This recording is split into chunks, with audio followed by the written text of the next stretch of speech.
So you can be. All right, hello everybody. My guest today is Dr. Cameron McIntyre, who's now at Duke. Is that correct? Duke? Yes, that's right. Okay. Have you had a chance at all to see any basketball games while you've been there yet? Are you a basketball fan? Not yet. So the season hasn't really officially started yet. I think they had an exhibition game the other day, but yeah. So I just started here this summer, and yeah, this is the last year of Coach Mike Krzyzewski. So tickets are a very hot commodity, and hopefully I'll get to see at least one game. So. Okay. Have you been a basketball fan in the past? I know you're a big fan of a race car driving, but I'm not sure how big of a basketball fan you might be.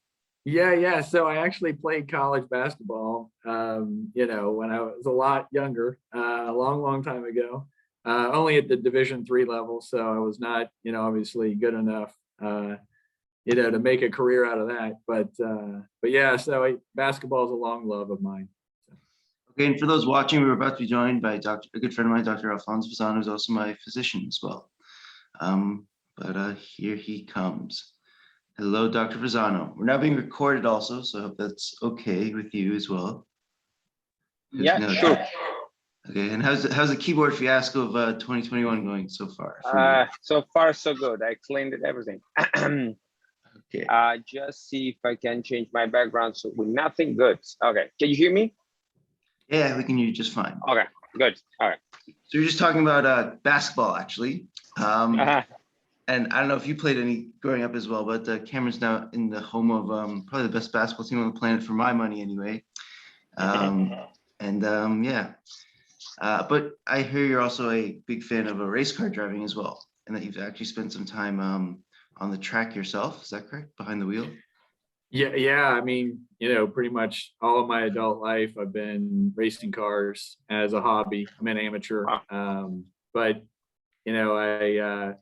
I've had the opportunity to race with some really, amazingly talented people over over the years. And I have, friends that are real pros, and yeah, it's an interesting, kind of second life of mine. And it's a real passion. I spend quite a bit of time focused on it. My wife says too much time, but that's the way hobbies go, but yeah, it's something I really love, and it's a big part of my life. So I just found out that actually a very good friend of mine who's now a very good high school friend of mine.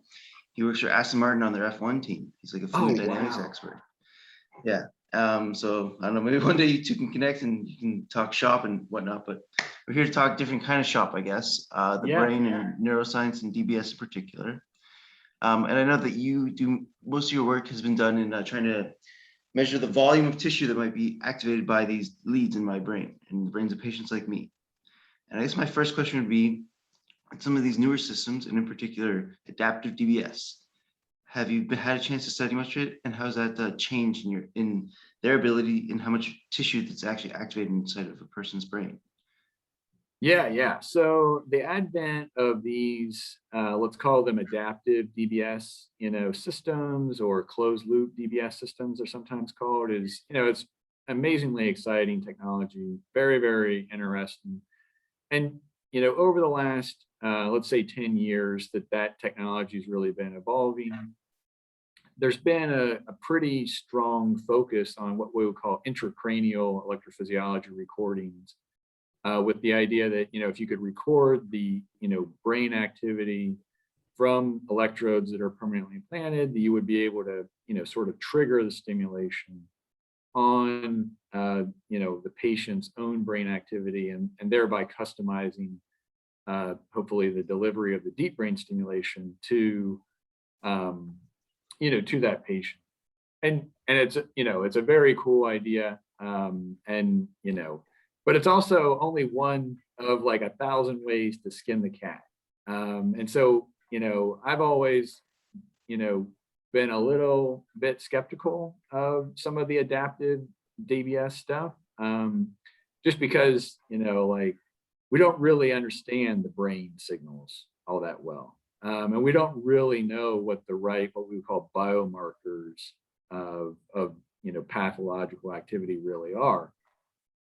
And so, So a different idea is that you would record actual behavioral measurements, right? So use things like an Apple Watch or an accelerometer, placed on parts of the body or whatever. And you could use that kind of signal to help the stimulator know when to stimulate. Either way, whatever, there's many different ways you can think about this problem, but clearly this idea of closed loop deep brain stimulation is definitely the wave of the future, and lots of development going on.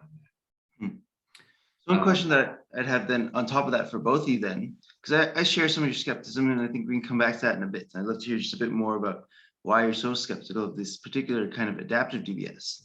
But so one thing that I've been thinking about for a long time, ever since I learned this from about quantum mechanics from a long time ago from my own studies in university, is that it's impossible to read from a system without affecting that system. And I've noticed that, like, even during my programming session, sometimes when they're trying to activate the what's it called, when they're just recording, Sensing, when they want to do with sensing, probably. Yeah, exactly. About exactly. sensing. Yeah. Yes. That I can still. It's very hard for me to like even explain properly, but there's something that I can feel that's happening inside my own head. Yeah. Now maybe that's just some kind of something that I'm imagining on my own. But the question is essentially this: is it possible for us to read from the brain without having some effect on the brain itself? Let me interrupt you just for a second. From a clinical standpoint, you do feel something because something happens when we do sensing. Depending on the type of sensing we do, the stimulation will be turned off, on. So you're probably experiencing that kind of thing. So the answer is less philosophical than you will probably like. So there are practicalities, but practicalities aside, your question is still a very valid one. So let's see what Cameron has to say. Yeah, I think that's a pretty interesting, measurement paradox, I guess you'd call that idea, and it probably is real.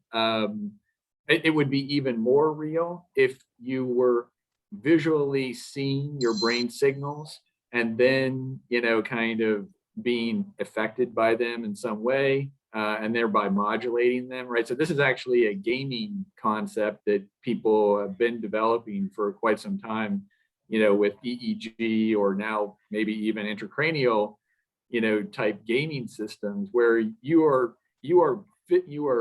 intentionally modulating your brain signals, in this case, big macro EEG type signals, to then, basically play a game. And so that's the extreme example, I think, of, kind of what you're talking about.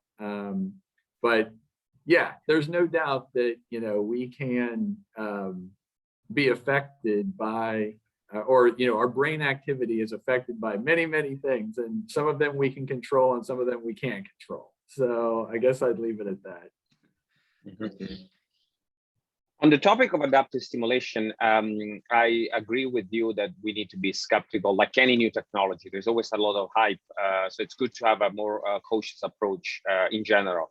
But to the point of if you want to look at the positives of adaptive stimulation, I'm wondering what Cameron thinks, what's the real value of adaptive stimulation? Where do you see it to be superior to standard continuous stimulation? Yeah, to me, the real opportunity is not necessarily in improving total outcome score. It's really in hopefully reducing fluctuations.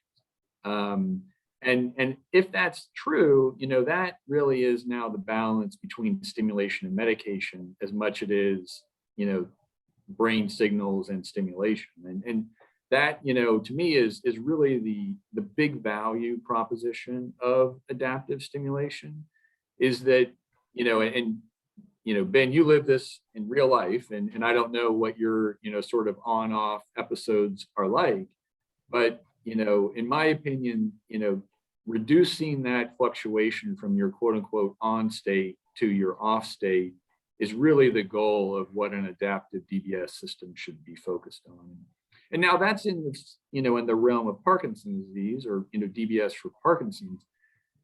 There's a whole other sort of world of interest of using adaptive DBS in all these other disorders as well. And they will also then have their own special sort of use case, I would say, for that kind of adaptive stimulation system. So. Okay. Yeah, I agree. Coming back to the issue of skepticism in general, I guess, and Parkinson's more specifically, there's a question that I asked actually Dr. Sunil Kalia while I was actually in the OR, and I'd love to ask both of you about how much longer he thinks he'll have to do these kinds of operations himself. And I remember he said that he was hoping that within the next 20 years, there'll be some kind of pill out there that allows him to not have to do this anymore, because this disease will be gone entirely, and then he'll have to go and find something else to do with his life. But I remember laughing actually in the OR, because I didn't think that that would ever be possible, because I didn't see anything on the horizon that might actually get us there. But I guess I'm just wondering, from both of your perspectives, do you see anything that might allow you both to, I don't know, maybe go into early retirement or do something else with your lives at that point? Or I mean, Alfonso, I know, deals with all sorts of different indications. I'm not exactly sure with Dr. McIntyre, everything that you do, but I know that he does all sorts of other things. I'm sure he'll just move on to another disease, but I'm guessing. Well, let's see what Cameron says. I have my answer, of course, but let's hear from the special guest. So no, I do not think that is likely. And here, let me tell you why. So I got into deep brain stimulation about 20 years ago myself. And at that young age, I also thought that, oh my God, this archaic technology will definitely not be around in 20 years. And here we are, I mean, it's technologically advanced from where it was 20 years ago, but not dramatically, to be honest. And the reason is that it's really good. I mean, it might be somewhat simple and it might be, a little bit rudimentary, but you know what? At the end of the day, it works. And it works without us really even knowing a whole lot. So, that is a very high bar to get over for a competitive technology or therapy or pharmacology or whatever. And I'm sure all those other things will continue to evolve. But the reality that I've now come to, I guess, accept is that innovation in medicine happens on an amazingly slow time scale. And, that maybe for some reasons or for some things, that's a good thing. For others, it's somewhat disappointing as an engineer. But yeah, a big paradigm shift revolution in Parkinson's therapy over the next 10, 20 years, like, no, I don't see that on the horizon either, to be honest. And it's a little bit disappointing, but I think that that's a more realistic, kind of take. I have a different answer. And I want to maybe put this into different layers. I entirely agree with you, Cameron, that medicine is very slow. It's way slower than engineering, than physics, than mathematics, because it's not a real positive science. In a way, medicine is not even a science, I think. We think it's science because we use the scientific method, but the reality is that we know very little about the human body, and we know even less when it comes to the brain. And that's why, and this is something I spoke with Ben about for many times, that's why I always found a little bit too much what Elon Musk goes around saying, because yes, he's talking about technology, and technology is very exciting, but that without knowing the brain doesn't really gets us too far. But now this is the first layer where I agree with you. As for the second part of my answer, I think that in 10 years from now, DBS won't be the gold standard of therapy for certain type of Parkinson's. We are dealing with a lot of heterogeneity here, but thankfully, especially when it comes to Parkinson's, we know a lot more than we know, for instance, for depression or dementia. So my prediction is that there will be a subset of patients in the future where the therapy will be medical based on precision medicine, but this will be like 2-3%. The vast majority of patients will still need a rudimental therapy with a lot of downsides, which I see clinically over time, particularly late onset Parkinson's disease, where clearly it's I always say, if we end up treating late onset Parkinson's disease with precision medicine, ultimately we will be able to treat aging. And this is why we'll still need DBS, I think. or conditions where the heterogeneity is no less clear, like depression, as I mentioned before, or a tremor. Tremor comes from 10,000 reasons. And last but not least, this technology will still be around even in a century from now, I think, for neuroprosthesis, people with spinal cord injury, with brain structural lesions. This is where what Elon Musk says now will probably make the difference, because by then we won't only have technological advances, but also better understanding of the brain. Okay, well, that reminds me of a lot of different things actually, but Dr. Fasano, later, remind me to tell you a little bit a story about Elon Musk, because something happened down in California this past weekend. And Okay. I'd love to tell you, but that'll be off camera, I guess, for now, unfortunately. Okay. But something else. So I don't know how familiar either of you are with Voltaire and a book that he wrote called Candide. But in it, there's essentially two philosophical points of view in that book. One is espoused by a guy named Dr. Roger, I was going to say Roger Penrose, but that's not his name. But I think his last name is actually Penrose in the book. The character's name is Penrose. I might be mistaken there. Who espouses that we're basically living in the best of all possible worlds. So essentially that he's espousing that this is as good as it's ever going to get. And the main character is like, what are you talking about? This is not the best of all possible worlds. It's something that, humanity is a continual progression. We're always going to be getting better and better and better and better. It's not possible for us to ever live in this paradise that you're talking about. And I think both of you would fall into the latter camp, if I can speak for both of you. I mean, there are people that have these like rose-tinted glasses, and they look at the world in different ways. I think they look at the world as like an endpoint rather than a continual process, I would say. Now that brings me around to some people in the field who I think either willfully or unwillfully, and this goes for patients, doctors, physicians, they're all in the same kinds of, they're just people at the end of this day.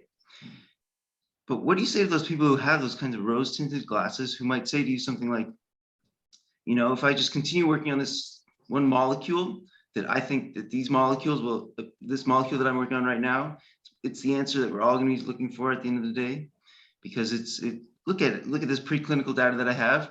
90% of these mice or these rats or these flies even do better than they did before because of this one little molecule that I gave them. So this is going to be the answer that we're all looking for. And then, yeah. So what is your kind of general point of view on that particular question? And then why do you think it is that humanity, because I mean, both of you understand the brain, I think in that case, humans, I think a little bit better than most people. Not sure about that. As much as you might disagree, I think that's very much, there's a truism there anyways underlying it all. Those two kind of dichotomies, those two kinds of people that we have to deal with in this world. I mean, why do you think it is that we're always like that we have these individuals that have these strong points of views that say, yes, God, paradise, heaven, whatever you want to call it, it's attainable and it's coming in our lifetime. And the other kind says, what are you talking about? Like, how are you so like blind in some ways to the realities of the world? Yeah, this is quite a deep philosophical discussion that I wasn't necessarily anticipating, but I love this kind of stuff. So yeah, I consider myself a realist, not a dreamer, but I have had the opportunity, and that's good because I'm an engineer, right? That's what an engineer should be, in my opinion. But I've had the opportunity to spend my life surrounded by dreamers. And that is actually what you need. That's why humanity is successful, in my opinion, is that you need realists and dreamers working together, because, if you don't, then, you're only going to just get stuck, because the dreamers aren't going to be able to make progress because, they're lost in their fantasy world. And the people that don't have vision are not going to be able to understand how to use their skills to move forward in big steps. And so, that is the world that we live in. And I think that it's always continuously evolving. And Alfonso was right, that's what's cool. Like, we can build technology that's way more advanced than what's being implanted in patients right now. That's been able to be done for 20 years. There's nothing special about that. It's knowing how to use it. That's the real scientific trick. That's the real, clinical conundrum. And, you know, that's why, to me, it's going to, we've got the technology right now to implant in patient's brain and do who knows what crazy signal processing and stimulation. That's not a limiting factor at all. The limiting factor is understanding how, when, and why to use that technology in an efficient and effective way. And that is going to take decades to disentangle and actually interrogate the system to hopefully be able to do that. And that's where I'm a realist. Whereas I think other people are like, well, if we just put it in the brain and we turn it on, it's just going to work. And that I just don't believe that. So, yeah. Before Alfonso jumps in, I would like to ask like one quick follow-up as well for both of you. So then DBS is going to be the best of all possible worlds. For those 90% of people that might be that we can't treat with medication, is DBS going to be the best of therapy that we can kind of ever offer for them? Or maybe not 90%, but for me, even for patients that fit my profile, would patients like me would DBS, be the best therapy for people like myself for as long as we can think of for the conceivable future, I guess. I'll let Alfonso take that one first, because that's a hot button issue, I think. Yeah, no, thank you, Cameron. So first, I really enjoy this type of discussions, which are tapping more into epistemology, science of science, meta research. So this is actually what really excites me when it comes to talking about science. And jumping into the question and the answer, I think that in principle, we can say yes, it's the best possible word, especially in well-selected patients. Like young onset Parkinson's disease or tremor patients with no effect from medications. Think about generalized dystonia. These patients used to die in the past because of status dystonicus, and now they don't die anymore, or epilepsy to some extent. So there is certainly a subset of patients, actually I would say a large proportion of patients for whom this is the best possible word, and thankfully we have it. But we should also be careful with judging and talking about DBS as a single thing, because DBS is also heavily depending on where the electrode ends up being placed. It also depends on what type of complications you may have from surgery.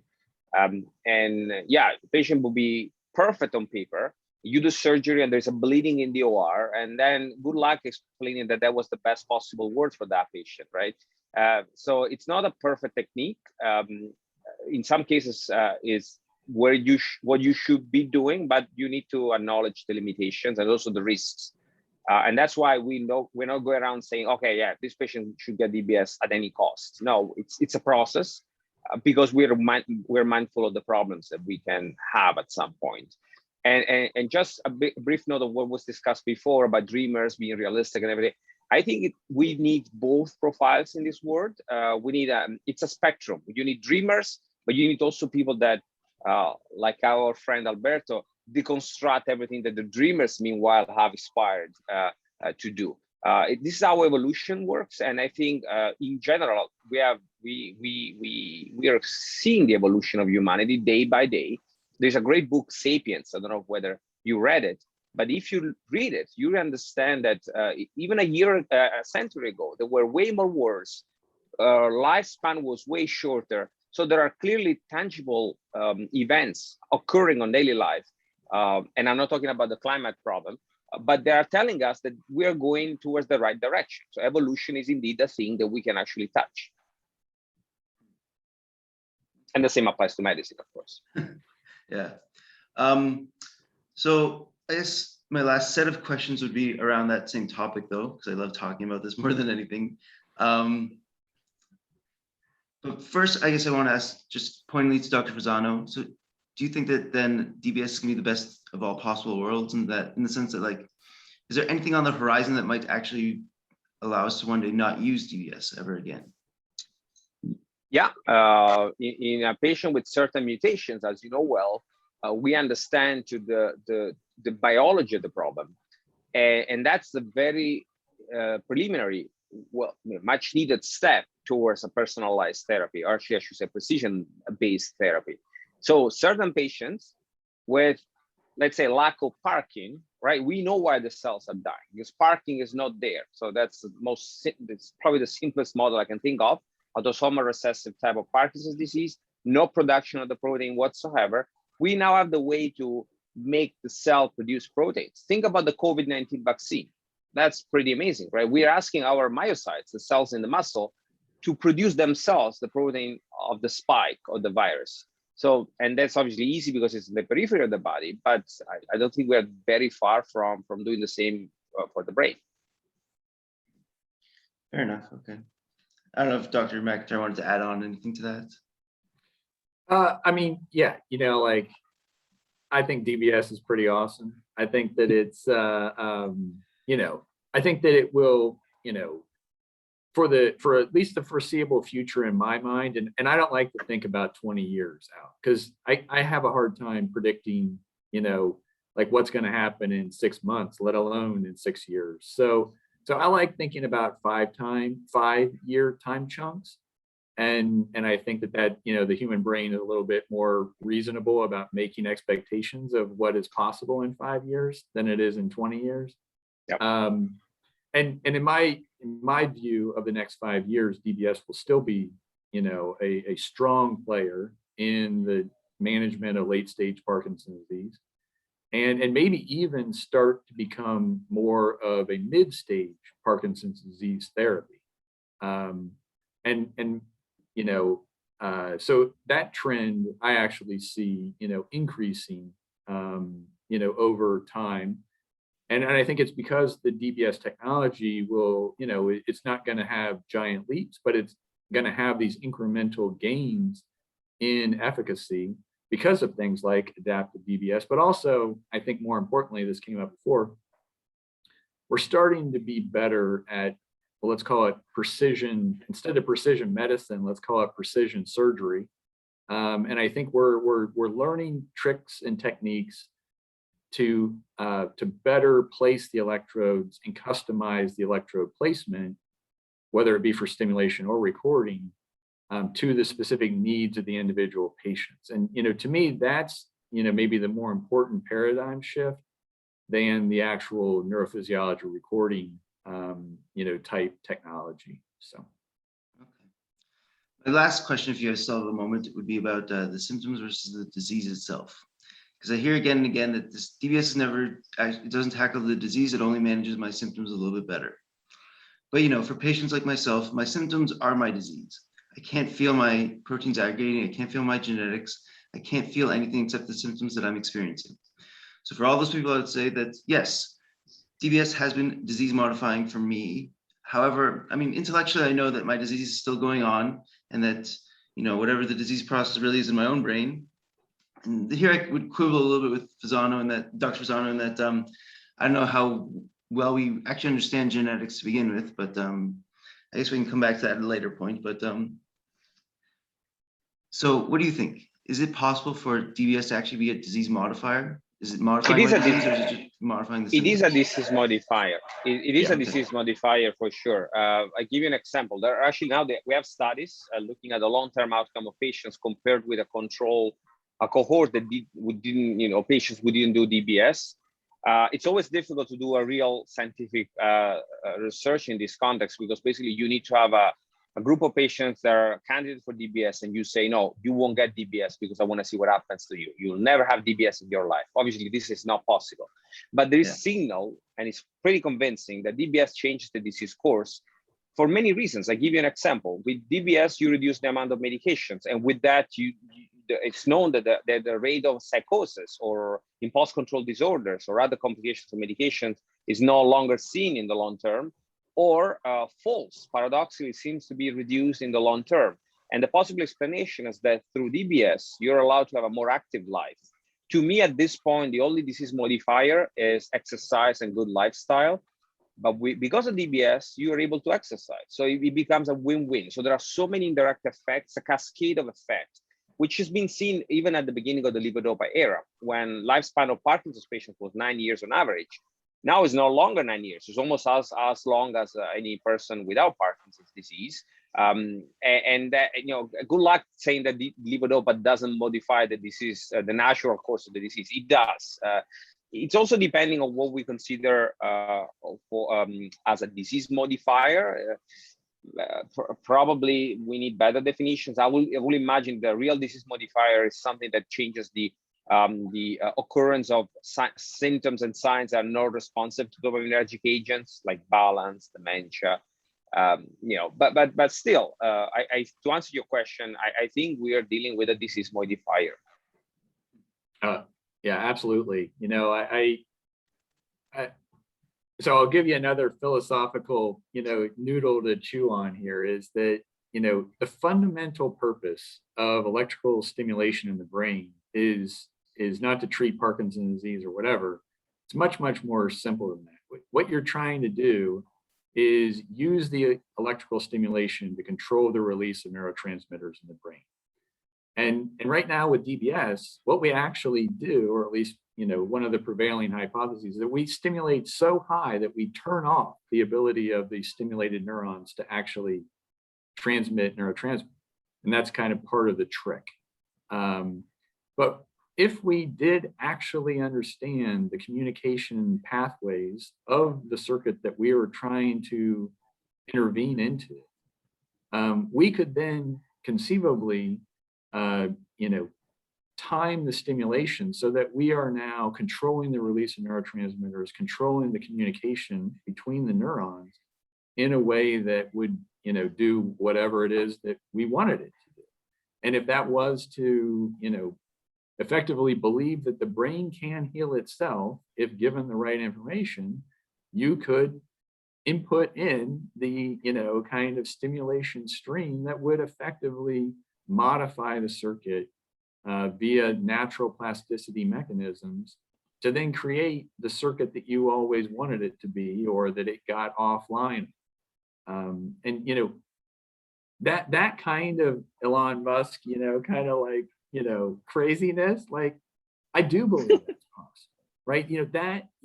We're still a long way away from knowing how to do that and how to tap into that kind of power of the circuitry. But we will figure that out. Like, I do believe that. Like, if you want to, that's my dreaming, to me, that's like, we will figure that out. Like, I do believe that. So I don't know if it's going to take 5 years or 10 years or 25 years or 100. Who knows, man? Like, Penfield probably thought that he understood the motor cortex 100 years ago. And, I bet you most motor cortex neuroscientists are like, we don't really understand what's going on, 100 years later. So, yeah, I don't know. Okay. Well, No, yeah. I agree. And this is where you need the dreamers, right? Yes. The dreamers are the one that inspires you and tell you, no, don't give up. We're on the right track. Well, on that kind of somewhat positive notes, I think we're gonna have to end this here, unfortunately. Although I think I could talk to both of you for days and days and days. It sounds like we have a lot in common. But yeah, thank you, Dr. McIntyre. It's always great to meet another person in this field, another person that's actually pushing things forward, another one of these individuals who I think on some level we philosophically anyways click with. And thank you, Dr. Fasano, for taking the time. I don't know if you have any last words that you would like to say to this audience, but if you did, now's the time. Otherwise, forever hold your peace. I think Cameron has to end the session because he's our special guest. I just want to say that I want to thank you, Ben, for this series of interviews you're doing lately. I've seen the other ones you've done with Philip Starr recently, and I think you're trying really to inspire and educate the patient's world about this technology, because there's a lot of there are a lot of misconceptions and false hopes and maybe also wrong ideas about what DBS is and neuromodulation in general. Tomorrow we're going to have a meeting, an events for patients to enhance educations.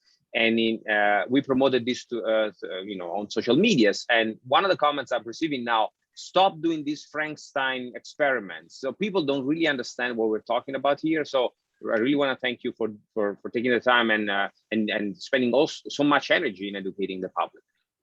Thanks. Thank you, Dr. Fasano, as well. Cameron, I'll give you the last word. But before I do, there's actually one last thing I'd like to get at, and that is this. I don't know if you know what this thing is, but it's a little harmonica that I just bought. Oh. A little $5 harmonica as well. And one other thing on the topic of disease modification that I've noticed is that music has some really enchanting effects. And one of them being that, maybe I can even do this live, but we'll see what happens, is that what happens often when I play this thing is that my tremor is actually dissipated a little bit. So I don't know if you'll be able to observe the effect at all, but let's see what happens. So right now my hand is tremoring quite a bit, actually. I don't even know why, but.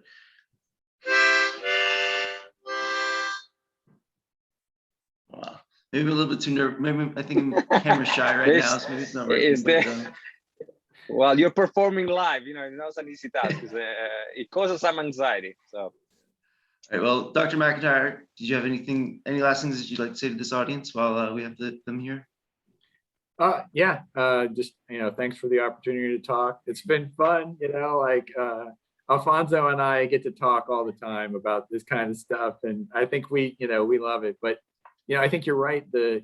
Let's say the interested public, non-science public doesn't really, get to hear about some of these things or a different perspective. Maybe they read what they read in the New York Times and they're like, oh, okay, this must be like what's going on. And that's sometimes different than the reality boots on the ground kind of work that's going on in this field. And it's a very interesting field, and I think it's, amazingly exciting. But, sometimes I think the grandiose headlines are not necessarily representative of the real day-to-day operations. And so, yeah, I agree. I think, discussions like this are really fun and useful, and hopefully give people a perspective that's,